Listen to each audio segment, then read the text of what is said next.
চলুন সরাসরি আজকের এই বিশ্লেষণে প্রবেশ করা যাক। আজ আমাদের মূল ফোকাস হচ্ছে সহিহ বুখারীর ৮৩ নম্বর হাদিসটির একদম গভীরে যাওয়া। শত শত বছর আগের একটি ঐতিহাসিক ঘটনা থেকে কিভাবে আমরা ধর্মীয় নিয়মকানুন আর শিথিলতার এক দারুণ বাস্তব পাঠ পেতে পারি, সেটাই আজ আমরা দেখব। প্রেক্ষাপটটা একটু কল্পনা করা যাক। বিদায় হজ্জের সময় মিনা প্রান্তরের সেই বিশাল জনসমুদ্র, চারদিকে গিজ গিজ করছে মানুষ। সবাই অত্যন্ত আগ্রহ নিয়ে তাদের মনের নানা জরুরি প্রশ্ন নিয়ে নবীর কাছে ছুটে আসছেন। ভাবলেই বোঝা যায় ধর্মতাত্ত্বিক বিধিবিধানগুলো কিভাবে সরাসরি মানুষের প্রাত্যহিক জীবনের একদম বাস্তবতার মুখোমুখি হচ্ছিল সেই মুহূর্তে। চারপাশের এত ব্যস্ততা আর ভিড়ের মাঝেও সাধারণ মানুষ তাদের আচার অনুষ্ঠান পালনের খুঁটিনাটি নিয়ে কতটা সচেতন ছিলেন, এই একটা বাক্যই কিন্তু তার স্পষ্ট প্রমাণ। এখানে বেশ চমৎকার একটা ব্যাপার আছে। ঐতিহাসিক এই ঘটনাটি কিন্তু কোনো চার দেয়ালের মাঝে শান্ত নীরব ঘরের দৃশ্য নয়। খেয়াল করলে বোঝা যায় নবী এখানে একদম উন্মুক্ত প্রান্তরে বাহনের ওপর বসে বা দাঁড়িয়ে থাকা অবস্থায় মানুষের নানা প্রশ্নের উত্তর দিয়ে যাচ্ছেন। সেদিনের সেই প্রচণ্ড গতিশীল আর প্রাণবন্ত পরিবেশটাই যেন চোখের সামনে ফুটে ওঠে। তো চলুন দেখে নেওয়া যাক প্রথম প্রশ্নকারীর ঘটনাটি, যেখানে মূল বিষয়টা ছিল ভুলক্রমে আগে মাথা কামিয়ে ফেলা। এ ভুলের ব্যাপারটা পরিষ্কার করার আগে একটা ছোট্ট পরিভাষা জেনে নেওয়াটা বেশ জরুরি। হাদি বলতে মূলত হজের আনুষ্ঠানিকতায় কুরবানির জন্য যে পশু ব্যবহার করা হয় সেটাকে বোঝায়। এটি হজের অত্যন্ত গুরুত্বপূর্ণ একটা অংশ। তো সেই প্রথম ব্যক্তিটি এসে একদম সরল মনে স্বীকার করে বসলেন যে তিনি আচার পালনের ধারাবাহিকতায় একটা ছোট্ট ভুল করে ফেলেছেন।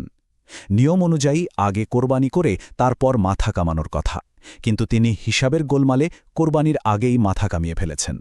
স্বাভাবিকভাবেই তিনি বেশ দুশ্চিন্তায় পড়ে গিয়েছিলেন যে এই ভুলের কারণে তার হজের কোনো ক্ষতি হয়ে গেল কি না। কিন্তু অবাক করার মতো বিষয় হল, তার এই কথার প্রেক্ষিতে নবীর উত্তরটি ছিল একেবারেই তাৎক্ষণিক, আর সেটা শিথিলতার এক অসাধারণ দৃষ্টান্ত তৈরি করে।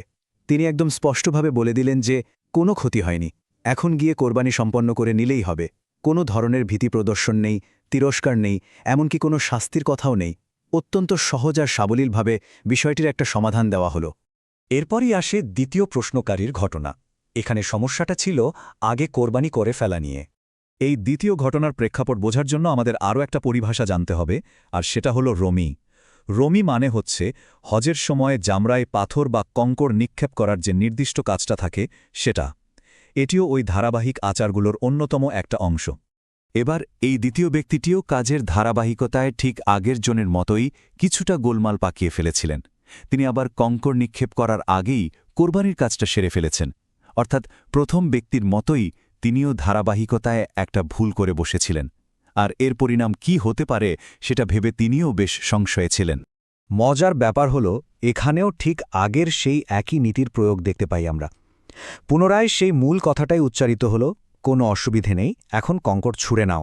এটা একদম পরিষ্কার করে বুঝিয়ে দেয় যে এই ধরনের অনিচ্ছাকৃত ভুলের কারণে কাউকেই কোনো জরিমানার মুখে পড়তে হয়নি। নিয়ম পালনের ক্ষেত্রে ধারাবাহিকতা অবশ্যই গুরুত্বপূর্ণ, কিন্তু ভুলের ক্ষেত্রে যে একটা বিশাল মানবিক ছাড় রয়েছে, এটা তারই অকাট্য প্রমাণ।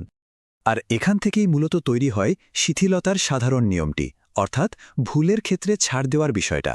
হাদিসের বর্ণনাকারী একদম নিশ্চিত করে জানিয়েছেন যে ওই দিন সময়ের আগে বা পরে করা যে কোনো কাজের বিষয়ে যখনই জিজ্ঞাসা করা হয়েছিল, প্রতিবারই এই একটি সাধারণ এবং একীভূত উত্তরই দেওয়া হয়েছিল, কাজটি করে নাও, এতে কোনো ক্ষতি নেই।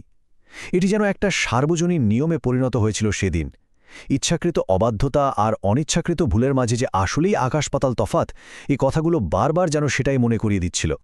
এবার চলুন একটু পাণ্ডিত্যপূর্ণ পাদটিকা বিতর্কের দিকে তাকাই, যেখানে আধুনিক পাঠ্য বিশ্লেষণের কিছু দিক উঠে এসেছে।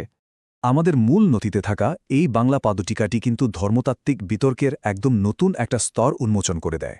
ধরুন, যখন ভুল হয় তখন আসলে করণীয় কি, এই বিষয়টা নিয়ে আলেমদের বা বিভিন্ন ইসলামিক মতাদর্শের মাঝে যে ঐতিহাসিক মতপার্থক্য রয়েছে, এই অংশটি আমাদের ঠিক সেই জগতের সাথেই পরিচয় করিয়ে দেয়। এখানে একটা দারুণ তুলনামূলক চিত্র দেখা যায়। একদিকে রয়েছে হাদিসের আক্ষরিক পাঠ, যেখানে স্পষ্টতই কোনো শাস্তির কথা বলা নেই। অন্যদিকে পাদটিকার বর্ণনায় দেখা যাচ্ছে একটু ভিন্ন চিত্র। সেখানে উল্লেখ করা হয়েছে যে হানাফি মাযহাবের বিধান অনুযায়ী এই ধরনের ভুলের জন্য কাফফারা বা প্রায়শ্চিত্ত করা বাধ্যতামূলক। একই বিষয়ের উপর দুটি ভিন্ন দৃষ্টিভঙ্গির কি চমৎকার একটা দৃশ্যমান রূপ, তাই না? এখানে প্রকাশকের নিজস্ব অবস্থানটিও বেশ স্পষ্ট। পাদটিকায় যুক্তি দেওয়া হয়েছে যে কাফফারা দেওয়ার এই বাধ্যবাধকতার পেছনে নাকি কোনো সহি হাদিসভিত্তিক প্রমাণ নেই। শুধু তাই নয়, মূল হাদিসে যে পরিষ্কার শিথিলতার কথা বলা হয়েছে, প্রকাশকের মতে এই হানাফি বিধানটি তার সাথে সরাসরি সাংঘর্ষিক। আমরা এখানে কোনো পক্ষ নিচ্ছি না, বরং এটা আমাদের দেখায় যে শত শত বছরের পুরনো প্রাচীন পাঠ্যের ব্যাখ্যা নিয়ে আজও আলেমদের মাঝে কিভাবে সূক্ষ্ম বিশ্লেষণ এবং পর্যালোচনা হয়ে থাকে। আজকের এই বিশ্লেষণের একেবারে শেষ পর্যায়ে এসে একটা বড় চিন্তার খোরাক কিন্তু থেকেই যায়। এই যে কঠোর ধর্মীয় নিয়মকানুন পালন আর বাস্তবতার প্রেক্ষিতে এমন প্রায়োগিক শিথিলতা, প্রাথমিক ঐতিহাসিক উৎসগুলো কিভাবে এই দুয়ের মাঝে এমন সূক্ষ্ম ভারসাম্য রক্ষা করে? নিয়ম কি আসলেই কেবল শৃঙ্খলার জন্য, নাকি মানুষের দৈনন্দিন জীবনের বাস্তব সুবিধা অসুবিধার বিষয়টিও সেখানে নিবিড়ভাবে জড়িত? এই প্রশ্নটি আজ ভাবনার জন্য রেখে গেলাম।